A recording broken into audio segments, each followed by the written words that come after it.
Prière, cette façon de se rapprocher de Dieu, serait-ce un moment où on atteint ses limites? On atteint ses limites, mais on les accepte et on les dépasse.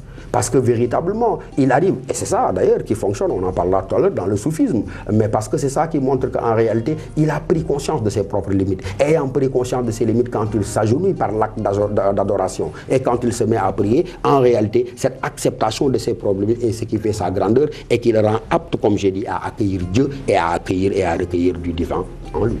Mais cette prière, ce n'est pas celle-là que l'on montre à tous, mais c'est celle-là que l'on effectue seul. Mais encore une fois, combien de fois, on pourrait même dire qu'on a prié 1000 fois sans avoir prié une seule fois. Vous savez très bien dans quel sens se parle. Quand je dis qu'on a prié 1000 fois sans avoir prié une seule fois, je vous ai dit il n'y a pas de prière pour quelqu'un dont l'âme est charriée par les vices du corps. Il n'y a pas de prière pour quelqu'un qui se réveille dans la souillure. Il n'y a pas de prière pour quelqu'un, encore une fois, qui ne vit que par lui-même et pour son ego et pour son nafsou. Et donc la véritable prière, elle est négation du monde, elle est véritablement mise en voyage de tout ce qui relève du matériel. Elle est un moment, mais un moment rare auquel certains peuvent accéder, de communion et de symbiose entre le créé et le créateur, entre la créature et cet être transcendant par qui rien ne pourrait être sans lui. Et quand la prière est simple démonstration, professeur? Quand elle est simple démonstration, c'est qu'elle n'est pas prière du tout. C'est pourquoi j'ai dit on aura prié 1000 fois sans avoir prié une seule fois.